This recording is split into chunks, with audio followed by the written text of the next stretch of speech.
Casual sex? What's casual about having sex, guys? No, I really mean it. Not to be that conservative Christian auntie who's like, sex should be matrimonial and only engaged in within traditional, consecrated Christian marriage. That's not what I'm saying. What I'm saying is, genuine question. What is casual about having sex? Answer quickly. What's casual about it? Because I don't know how we got to the phrase casual sex. Yeah? Because the only casual sex I recognize is sex work. And even then, that ain't casual. You got to plan. You got to screen. You got to schedule. Okay? There's a whole lot involved in that. So that ain't even casual. So what do we mean by casual sex, guys? I want to know what's casual about having sex with a woman like me. What's casual about that? Because casual implies careless. Casual implies easy. Casual implies free. Ain't nothing free over here. And I know you ain't getting nowhere near me if you're careless. So what do we mean by casual sex? Yeah? Because like, look, mild sarcasm aside, I know what casual sex is, right? The definition, for the most part, being, friends with benefits or hooking up or one night stand. These all constitute as casual sex. Now, the issue that I take with casual sex is that it comes with casual insults as well. Yes, it's in the negligible minority where I've seen a man and a woman engage in casual sex and the respect for that woman is maintained by the man. And even that negligible minority I'm referring to, I'm not including sex work in it. I'm just talking about like women who are letting men touch them for free. It's very rare that I've seen those men continue to be respectful and normal. Men get very feral after you let them hit. Like something about them just decides to go haywire, and they now think that they are your mates. They're talking to you like they're on your level because you let them press their. Oh God, help us. Now, why I take issue with casual sex is because there's nothing, guys. Sex is not casual. Why are we lying? Why are we lying, guys?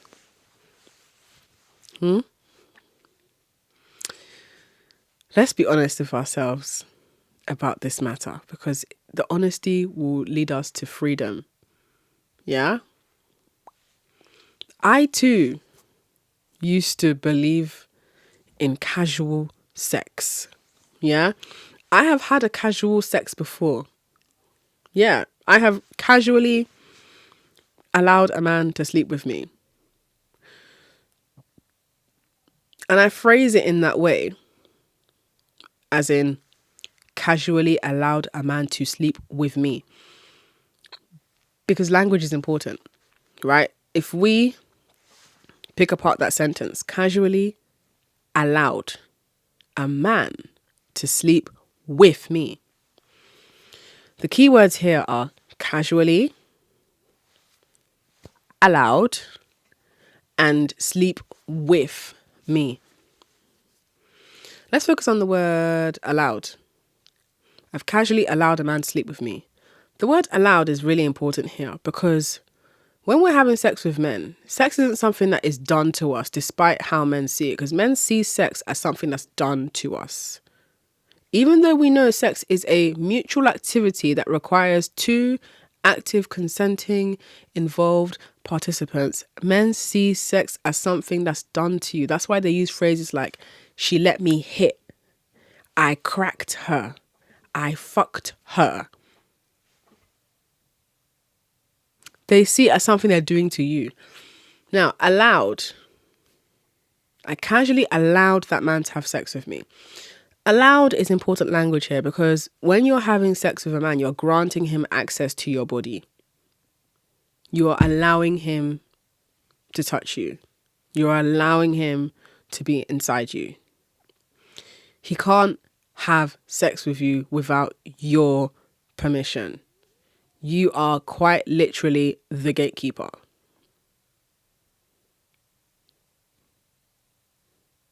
I hope we're on the same page with that.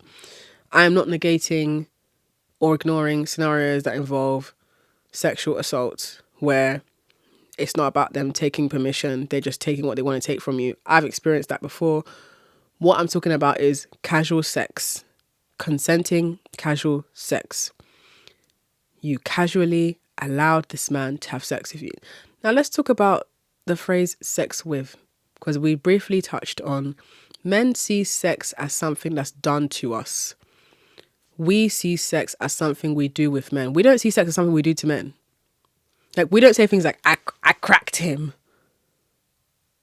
Because the phrasing, I cracked him, implies that men are so hard to sexually subdue. Oh my God, it's so hard to turn a man on. Oh my God. Come on, we know that's not true. We don't use the phrase, I cracked him. At most, we'll say I fucked him, or I had sex with him, or I slept with him, but we don't say I cracked him because there's nothing to crack. Men are very sexually available. They're desperate. They're the ones who are always looking for sex to be had with somebody. So there's nothing to crack. I casually allowed that man to have sex with me. Sex with me. Sex with me, so amazing. Right. Sex with me is very amazing. And that's why I've stopped allowing men to casually have sex with me. Do you see how language is a fun and beautiful thing to play with? Just by rearranging the phrasing, we get a different context. I casually allowed that man to have sex with me. Sex with me, so amazing. That's why a man cannot casually have sex with me. Casual sex as a phrase bothers me because you guys ain't casually getting money from these men, but they're casually getting orgasms from you. That's crazy. That's crazy. That's crazy. That don't bother you? That don't keep you up at night at 3 a.m? You don't just wake up out of your sleep like Undertaker, you just rise from the bed like, wait, he took something from me. Men are always taking something from you. Sex or not. But specifically when sex is involved, men are taking something from you. That's why you need to charge them. Now, I can hear you tightening your shoulders and balling up your fists to tell me that sex should not be transactional. My love, sex is always transactional if you're having sex with a man. I'm so sorry. Men are always transactional. It's just that most of the transactions go unseen to the naked eye. You think that the transaction here is a man expresses desire to have sex with you. You put a price on the experience. Let's say you charge $2,000. But then you're like, wait, but $2,000? In the grand scheme of things, am I worth $2,000? Is that what my body is worth? $2,000? $2,000 is too small. But he doesn't have $2,000. And I am worth way more than $2,000. So you know what I'm going to do? I'm going to give him the access for free. That's what you lot do. Can you hear how stupid that sounds? Can you see what's going on here? You have observed that this man cannot afford to have sex with you if you were to put a price on it, but you still did it anyway because you're priceless. Priceless doesn't mean free, guys. I'm just saying. Because look, if someone was to ask me right now, all right, how much would someone need to offer you for you to sleep with them? I can give you a figure. Because the great thing about having control over your body and the beautiful, exciting thing about being the gatekeeper of these pearly gates is I can change my mind. Yes, today's price is not today's price. So today's price, let's see, right? What would someone offer me for me to think, You know what? I would fuck for that amount. Bare minimum, I would fuck for, let's see. I think if someone offered me,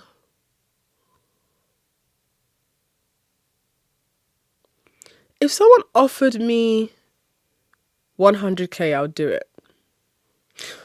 Now you might be wondering, oh my God, who's going to give you 100k? I have a friend. I have got a friend, yeah?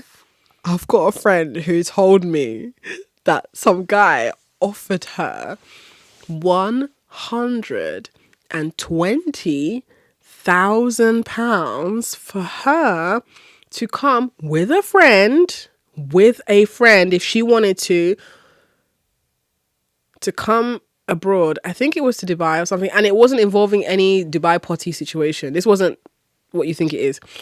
He just wanted to date her and then hopefully sleep with her, but he offered her 120,000 pounds, and he was only saying she can bring the friend so that she won't feel unsafe. Like, she can bring the friend, but he doesn't want to sleep with the friend, he wants to sleep with her. 120,000 pounds, mind you. My friend is stunning. Did she take the offer? No. Would I have taken the offer? Probably not, because the request came through her Instagram DM. It's not someone that she already knows, so it's not worth it. But, 100k, with 100k, I would fuck for 100k. Now, you're probably judging me being like, ew, you'd fuck for money. You guys are fucking for free, and you ain't even nutting anyway. And some of you are getting pregnancies from these broke men, so clock that. Now, I can say this very confidently because the last time that I slept with a man would have been like 2021. And even that 2021 year, I don't really think I should even count that, because it was a lot of rolling around in the bed and not much. Let's just put it that way. So if I'm giving you my proper answer of when I last actually slept with a guy, like a dick went inside me, it's 2020. Wait, was it 2020? You know what? Hell yeah. I think it was 2020. Either way, it's been a long time ago. Now, I'm saying that because it's not like I've not had the opportunity. It's not like men haven't expressed their attraction and desire to sleep with me. But now I'm gonna need a good reason, because ain't nothing casual about sleeping with me. This is not casual. This is an exciting headline event. Yes. And there's going to be a lot of preparation required, because for me, foreplay begins in my bank account. I get turned on when a man sends me money.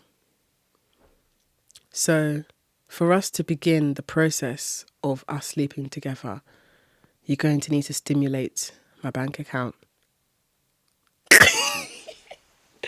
I mean every word. You must think this is a joke.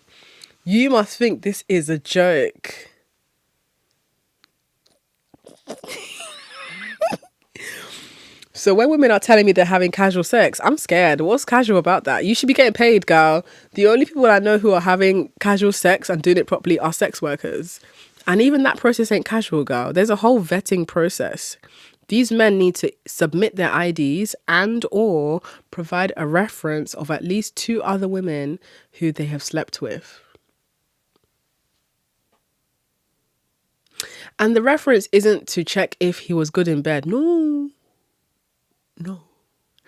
The reference is to check that he is not a murderer, that he's respectful. And even then, references are not guaranteed, because one man can behave differently with this woman and behave completely different with another woman. But this is just all about, what I'm saying here is enabling and ensuring your safety. You lot that are having casual sex with these men from dating apps, you're not even vetting these men. You're just going off of vibes and you only live once. Spontaneity is the spice of life. Not really when you're dead. Not really when you get an incurable STI. Not really when you're left with a baby inside you that it's now too late for you to abort it because you didn't know you were pregnant because you got an irregular period, and by the time you found out you were pregnant, you're like 5 months along. So now what? What's casual about having sex with a man who ain't taking care of you? What's casual about that? That ain't funny. When did sex become casual? Because if sex was really casual, then we would all be having sex on the train with strangers, in public with strangers, in the coffee shop with strangers, in the park with strangers. Let's all just have sex then, since it's so casual. But then some would argue, no, I need to have a connection first. Good. Then we are on the same page now. You're saying you need to have a connection to have casual sex. I too need a connection. It's just that I need to feel the connection financially. Maybe for you, you need to feel the connection emotionally. And I'm not saying that I don't need to have an emotional connection too. I'm saying that the emotional connection usually comes after the financial connection. When a man financially connects with me, I feel turned on and I feel taken care of. For me, feeling taken care of is a turn on. And if I don't feel taken care of in the way that I specifically require being taken care of, I'm not going to get turned on. I've trained my pussy. She can do tricks. She also listens to what she's told. When I tell my pussy, we're not getting horny for a man who is scraping below bare minimum, but he's got an 8-pack. My pussy listens. I've trained her very well. When I tell my pussy, today we're going to clench really hard, my pussy listens. When I tell my pussy, you know what?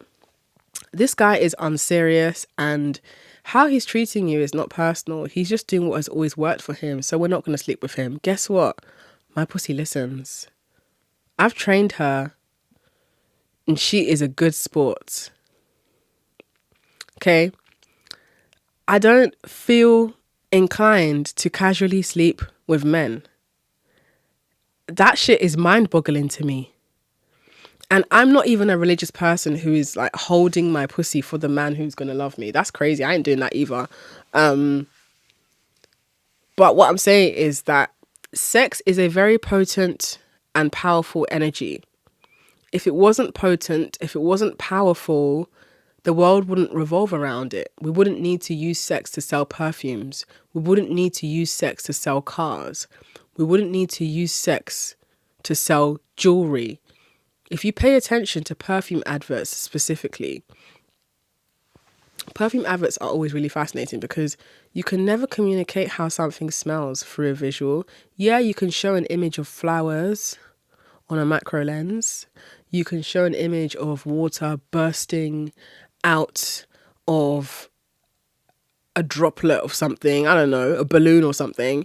You can show a visual of a woman on a ship, forlorn and lost, and then a man finds her and rescues her and they stand together on the deck of the ship.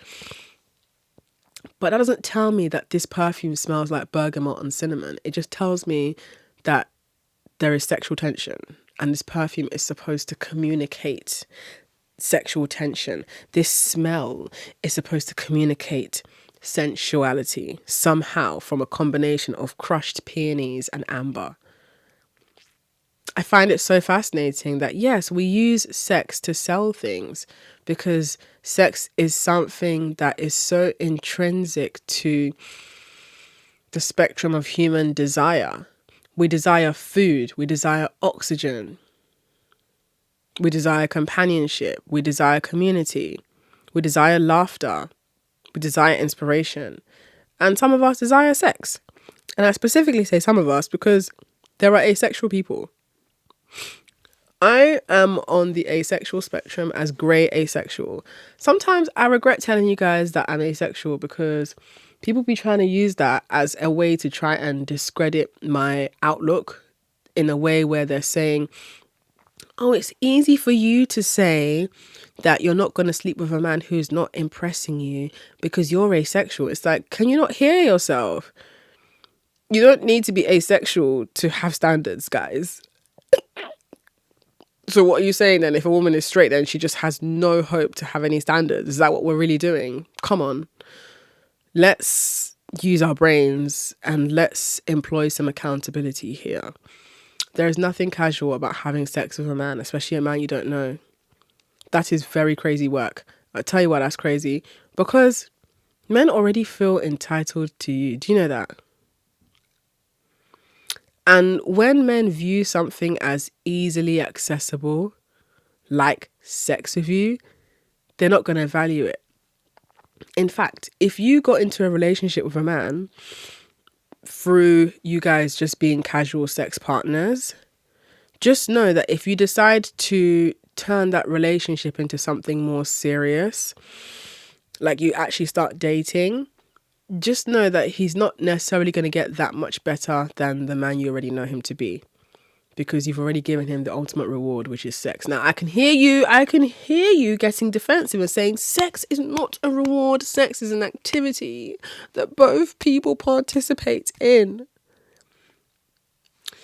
That's you saying that, though. Remember what I said earlier about how men view sex versus how women view sex? Men view sex as something they do to us. Men view sex as something they take from us. Therefore, they associate it with a reward when we give them access to sex. Men cannot recreate the sexual experience of sleeping with a woman without women.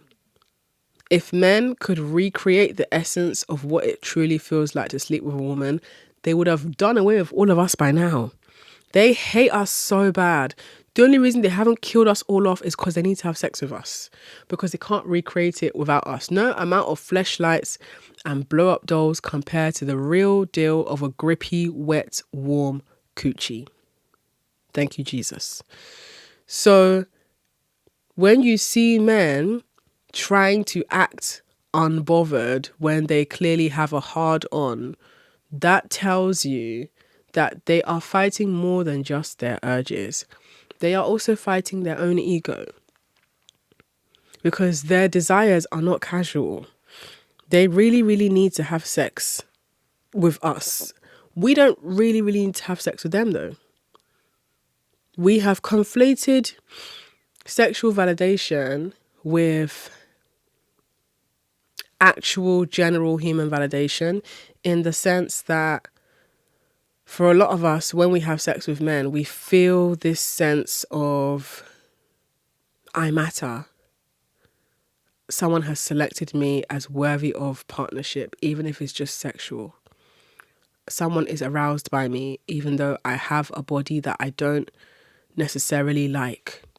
You know, there are women who have body image issues, and how they overcome those body image issues is through sleeping with men. They feel like, okay, well, if this man has a hard on for my body that I don't really like, then that must mean my body is good. Maybe I am pretty because this guy is clearly hard for me. Like, there are men who get hard at the sight of your worn gym socks. Ask me how I know.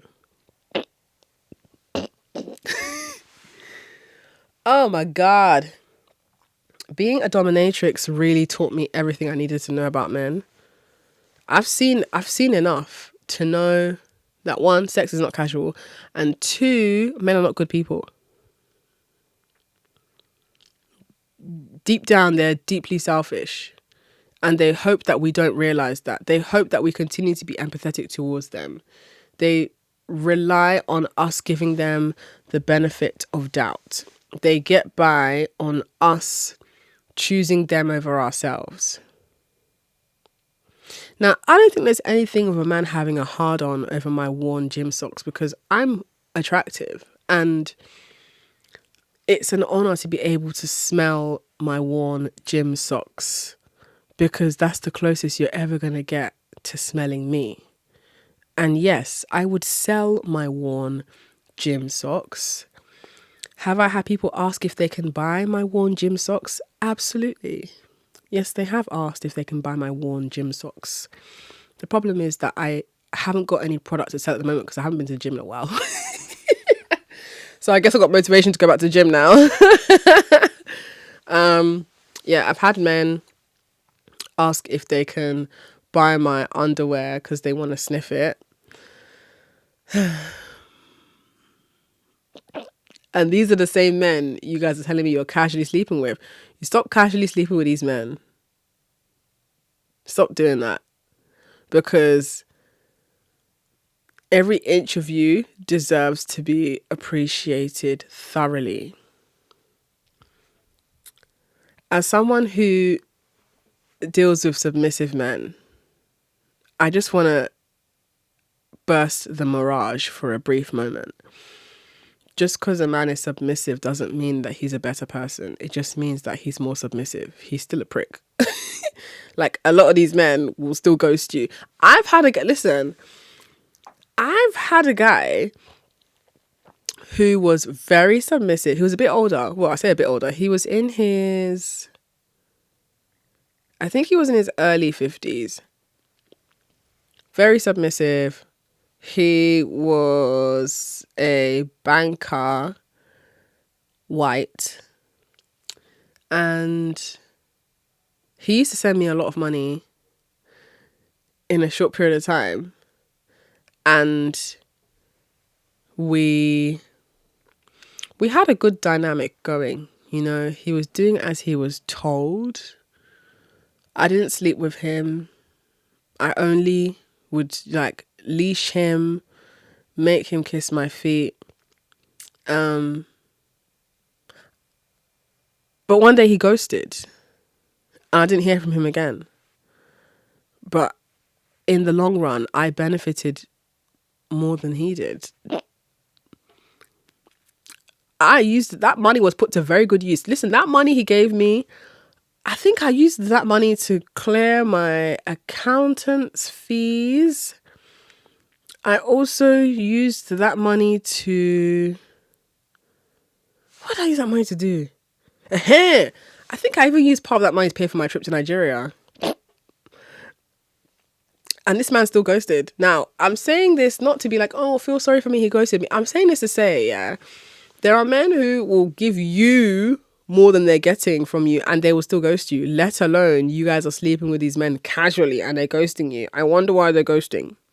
In my opinion, when you are casually having sex with a man, which I just constitute as you're having free sex with a man, he's more likely to ghost you because he's gotten what he wants. He's gotten the ultimate reward. Sex with men is a reward for men. I know that's not what you want to hear because we all want to believe that sex is a mutually co-created experience. On paper, yes, it is. But in men's lived reality, no, it's not. They see sex as something that they do to you. They see sex as something that they take from you. So when you are engaging with men sexually and romantically, you need to learn how to oscillate between viewing yourself through the lens of your eyes and viewing yourself through the lens of men see you. When you view yourself through the lens of which men see you, it means you have to acknowledge that, yeah, a lot of the times they are objectifying you. Once you stop being sexually available to them, they suddenly stop being available to you.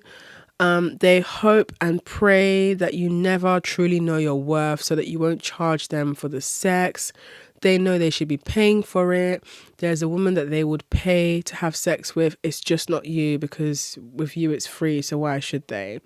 But there are women that they're sending money to who they haven't even slept with.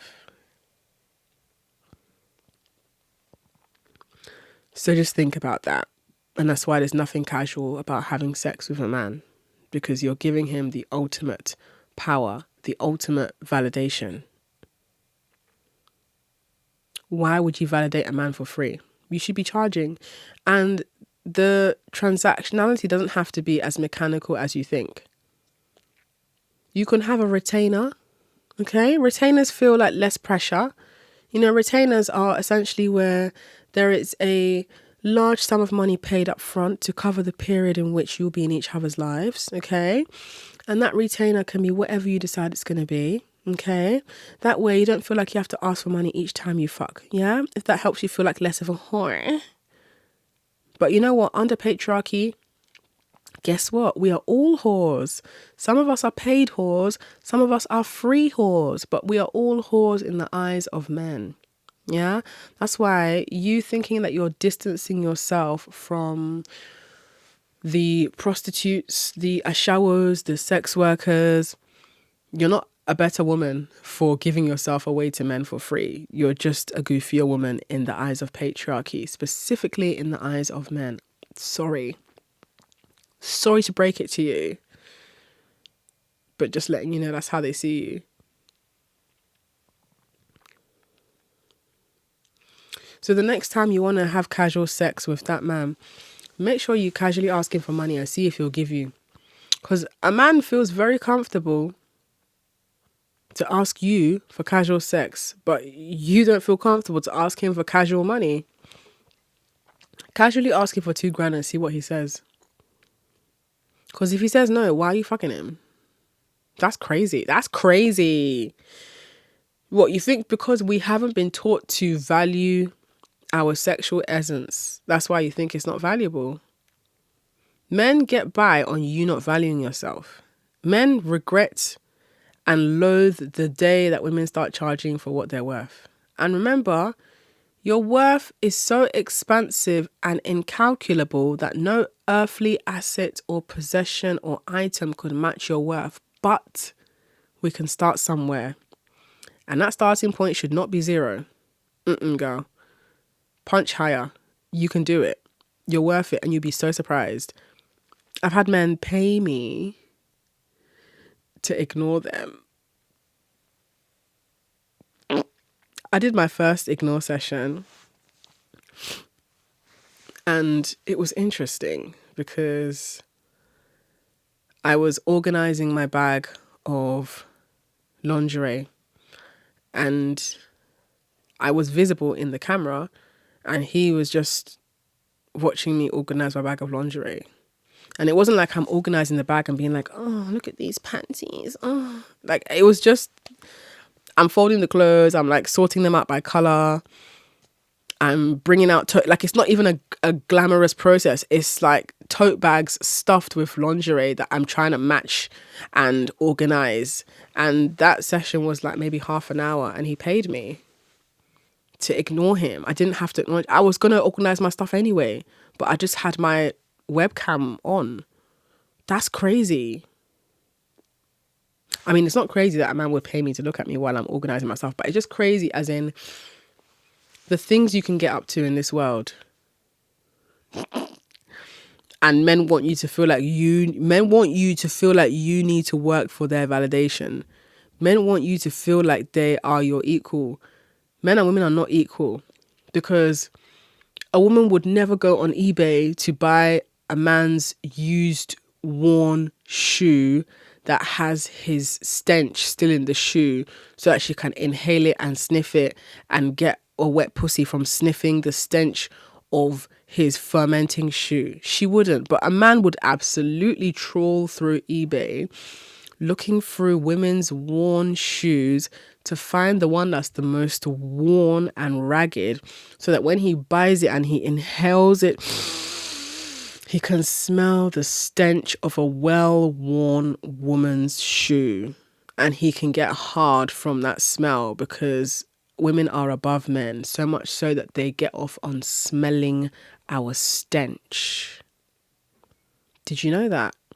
So the next time you want to convince yourself that a man is your equal, just remember that he would pay for your used worn socks, but you wouldn't pay for his used worn socks. There's a reason why that is. Yeah? And by the way, there's nothing wrong with a man liking the smell of a woman's used worn shoe or used worn socks. Like, fetishes exist across a very wide spectrum, and when you dabble in the fetish world, especially as the woman, you start to understand what these men are getting out of it. Now, I'm not a fan of sniffing my gym socks. I'm not gonna lie. Like, they don't stink, but like I don't ever think, Once I'm done in the gym, I'm going to take off my shoes and inhale my socks. I don't get that. What I do understand though, listen, I hope someone understands this. I know someone out there understands this, but can someone explain to me why when you're ovulating, do you ever sniff your ovulation panties and you're like, oh my God, that smells so, like it's just got a smell to it. Like it smells so nice. It's not floral. It's not like, it's not an artificial smell. Like it's your body smell, but for some reason, I know someone gets this. Please validate me in the comments. I am gonna take the stand and be the brave soldier. I'm gonna get up and say it. My ovulation panties smell soak. It smells so nice. I don't know why. Actually, I do know why that is, because from a biological perspective, obviously when you ovulate, you release pheromones, and that's supposed to attract men to want to sleep with you. It's part of the whole like pollination process. Because the pussy is a flower. Anyway, I can understand. Like if men were to be like, oh, I just love smelling a woman's underwear when she's ovulating. I get it. I can spud you on that one, sir. Because I love how it's a similar thing to like, you see when a woman has a baby and she smell like there's a smell that babies have, but it's specifically your baby. It's a biological thing. When you give birth to a baby and you smell the baby, it's part of the bonding. The baby just smells nice to you, but the baby just smells of baby. Like, it's so hard to explain. Most times, both you and that baby stink, but that unique stink is the bonding smell. So I'm not necessarily likening ovulation pussy to newborn smell. What I'm saying is, on a biological level, there's a reason why that smell does what it does, whether it's the ovulation panties or the chemical smell between mother and child that is cross-communicated between both of them so that they can find each other. Like, the baby needs to smell the mom, even if the mom stinks, specifically if the mom stinks. Fun fact, did you know, not to go too far off the tangent here, but did you know that when you give birth, for the first like month or two, especially that first like initial newborn period, you stink, girl. No matter how much you shout, you stink because, first of all, your body is producing hormones in your sweat that allow your baby to find you, which helps with latching. It helps them find the nipple. It helps them to bond with you. But secondly, because you're passing old blood from your uterus and like the remnants of the placenta, which is why you have that like 8-week long period, and it's old blood that smells weird. Like, have you ever had that where, you know, like when you're at the end of your period and sometimes you get like your pH is thrown off, so like the last period day, just your pussy just smells weird, like it just smells like she's gone off a bit, that smell. But imagine that like intensified because you're passing old clotted tissue. You're gonna stink, but the stink, your baby needs that stink to find you. And also your baby's gonna have a unique funky smell that you're gonna love the smell of because that's your baby and you're bonding. So similarly, it makes sense that like you would like the smell of your own ovulation panties because it's your body and you're like, I smell good. So I understand. I'm starting to understand more and more why men like women's smells. I still don't really understand the gym socks thing. I still don't really understand, like, there are men who really, really like a woman's body odor. So it's called scent worship. That's a whole fetish in itself where they prefer for you to not wear deodorant and they want to sniff your armpits. Like, they want to smell the authentic, raw, sweaty smell. Now, personally, why I'm not into that is because I don't like stinking. I don't want to stink. But, you know, for the right guy, I would allow him to smell my stink. It's not something I'm raring to go and do, but I understand it. I've done scent worship before, but it's with my normal armpit where like I've got deodorant on. Like I just can't bring myself to stink. I'm not in that place yet. But if I was in a trustworthy dynamic, it's something that I'll be open to exploring with the right person. Do you know what I'm saying? So I'm saying all this to say, right? Ain't nothing casual. Ain't nothing casual about having sex with a goddess. Are you crazy? Like, there are men who they would relish in the opportunity to smell your pants. Okay? And I understand, but you need to see yourself in that light. Because I just personally think that having sex with a stranger for free is very degrading. What you lot think sex work is what I think casual sex is. Like, what you lot are calling, oh, sex work is so degrading. Yeah, it's degrading for a man to pay me to ignore him while I fold and organize my lingerie into different tote bags. Which part of that is degrading? He paid me for me to ignore him on webcam. Mind you, I'm wearing my big oversized house t-shirt. Which part of that is degrading? Or what? See the ovulation panties as an example. All right, so the same ovulation panties, let's say I put those panties in a, what's it called? Ziploc bag and stick it in the post box to a very special address. And the lucky recipient opens it and sniffs it. How am I being degraded in that process? Who is the one being degraded here? Is it the person who already was going to take off their panties anyway after a long day, but decided to not put the panties in a wash basin, but instead to put it in a Ziploc bag and put it in a postbox and send it to someone who has paid because they really want to smell it? Who's being degraded? Because it ain't me. If anything, it's the man being degraded because you paid money to smell panties. You also paid for postage and packaging. I know what you are.